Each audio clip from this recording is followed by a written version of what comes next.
From UFOs to psychic powers and government conspiracies, history is riddled with unexplained events. You can turn back now or learn the stuff they don't want you to know.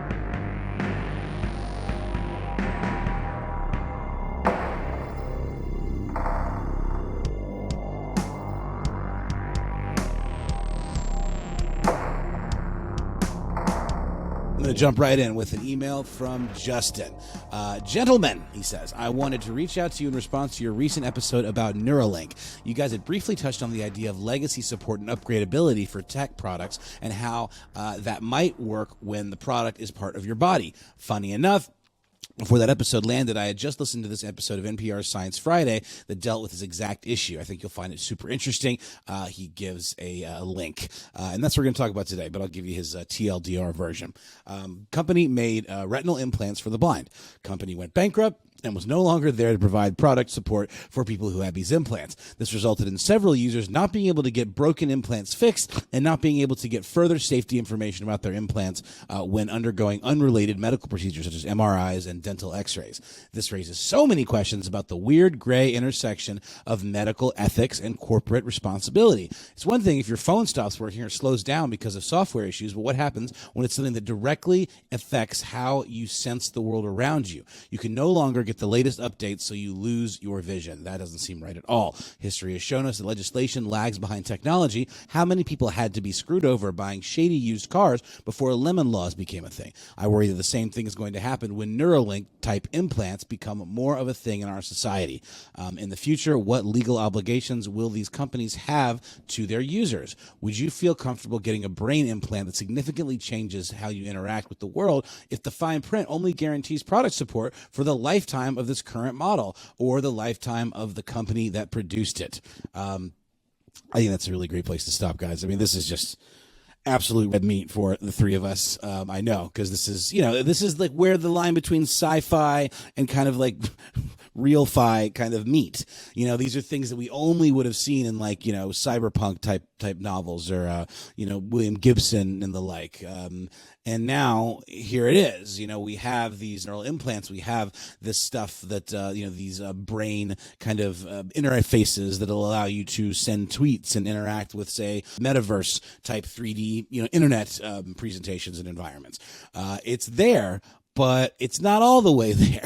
In fact, the article that Jesse referenced from Science Friday, I'm going to go into a little bit more detail about the company in question. So the company, this is a collaboration between Science Friday and IEEE Spectrum, which we have definitely mentioned a lot. And the patient in question is Barbara Campbell, and it describes her walking through a New York City subway. It describes how this bionic implant kind of allows you to see. Essentially, it creates sort of crude, representations of sight. Like, it's not exactly like you're getting full color, full blown sight back. It's patches of light and dark that you're able to interpret and find your way through an environment. It's a more technologically advanced version of what a blind person does with a cane, where they can kind of tap around them and see what's going on, and then they're able to convert that to a mental image of what's going on. So it's not a full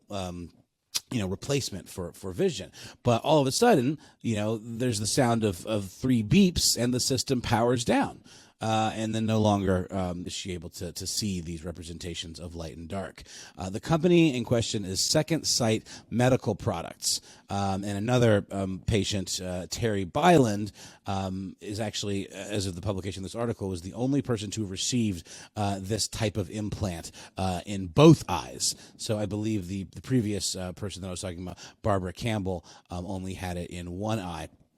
And, according to IEEE, Terry Byland's became this spokesperson for the company. He got the implant in 2004, and then he got a different one in his left eye 11 years later. So he was very much, kind of early adopter of this. He helped the company test this technology and kind of became, not only an early kind of, volunteer to have this tested on him, but then he became became a spokesperson, going to different conferences, doing lots of press, even met with Stevie Wonder. And the quote from him saying, I went from just being a person that was doing the testing to being a spokesman. But in 2022, he was being told that he was, there were some updates that he was going to be able to get. But in 2022, he got some information, not directly from the company, but from somebody else that heard through the grapevine that Second Sight was, in fact, filing for bankruptcy or very close to filing for bankruptcy, and that they were going to abandon all the technology they had put out into the world. And he was understandably shocked. He, as of the time of this article in IEEE Spectrum, said that everything was working okay, but he says, as long as nothing goes wrong, I'm fine. But if something does go wrong with it, well, I'm screwed because there's no way of getting it fixed. Because talk about proprietary.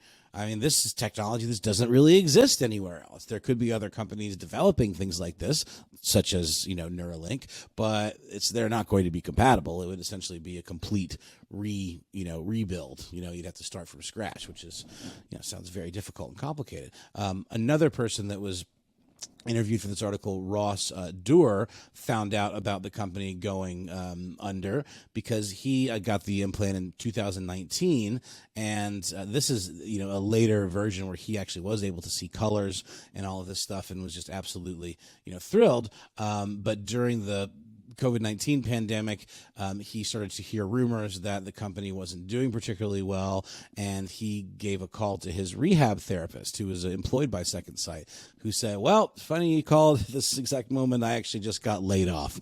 And he was excited to be receiving some software updates to this implant. And then the former vision therapist, said, and you're not going to be able to get your upgrades. So, this is a big deal because this is a company that held 3 patents and has more than 350 of these systems, installed, I guess, for lack of a better term, all around the world.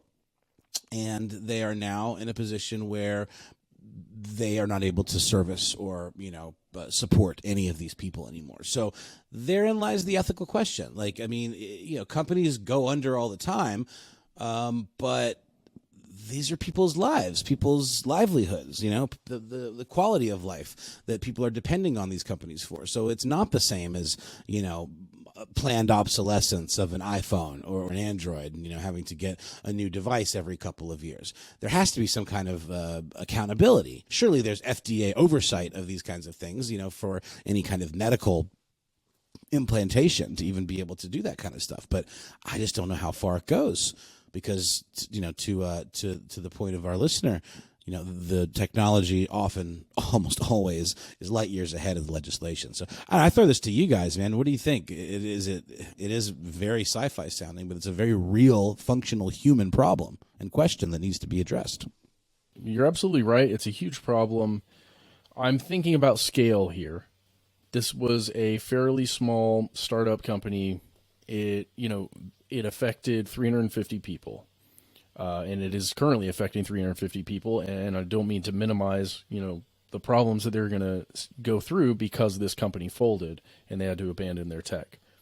I think once a company gets a little higher scale, if it then gets in trouble the way this startup got in trouble and, either needs a bailout or has to shutter, I think a bigger company like a Tesla, like a GM, like one of these bigger tech companies or Google would probably step in and purchase that company at a very low price because it is having problems.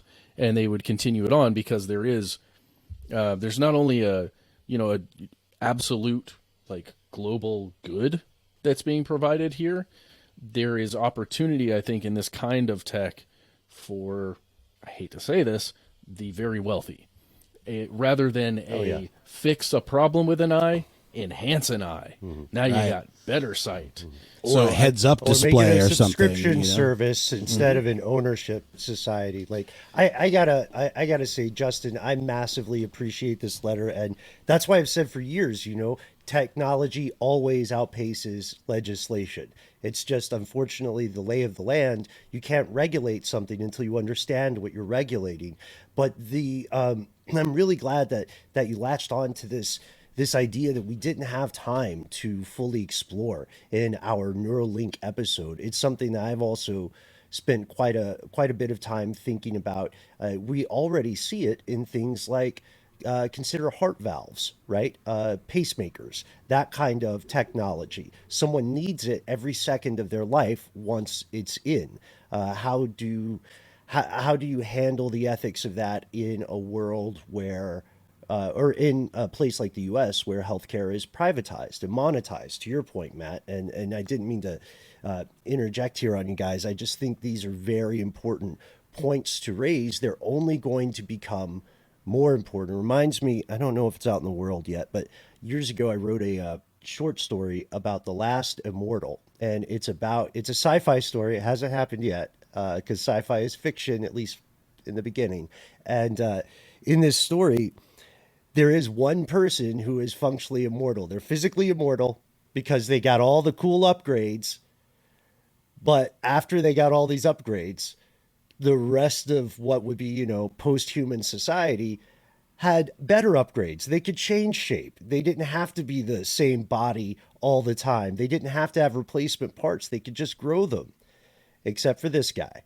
And everybody made fun of him because he was kind of like the Model T on the interstate. And that sort of stuff can happen.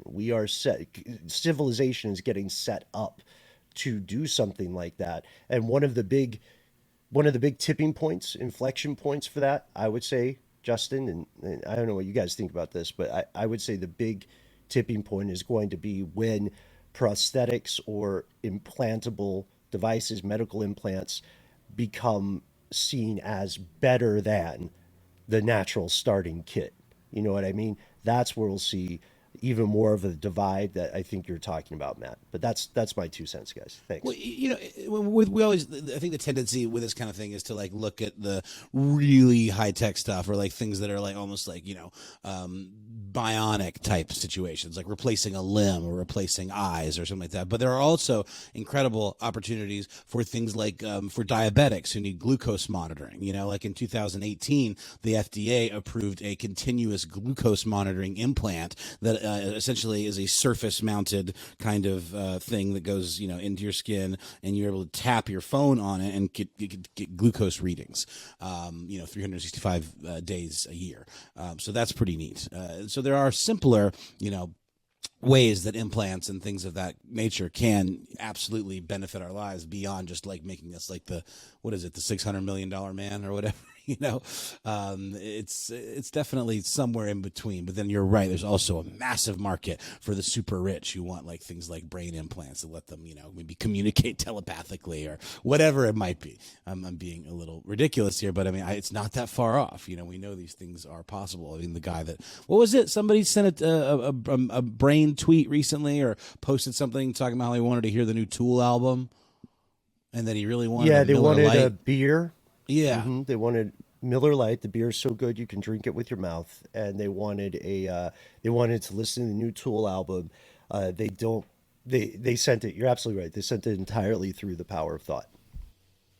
Really? So we're getting there, but gotta be careful, because if you get this stuff implanted and then all of a sudden there's no support for it, or they gotta be so. Can you imagine like if a software update like bricked your implant? And we've seen that happen, bad software updates go through all the time. Or what if does it then expose you, if your device is internet connected, to get something like a WannaCry, like some sort of virus in your implant or in your, we talk about that all the time with like, self-driving cars and the idea of them being connected to the internet, and how important it is that things like nuclear power plants are not connected to the internet. So, presumably, if you're sending a tweet with your mind, then your mind is somehow connected to the internet. And I just want to know what the implications of that are. I'm not living under any illusions that all of a sudden somebody could control you Manchurian Candidate style. It's not it's not the nature of the implant, but who knows? If you can send information out, maybe somebody could send information in.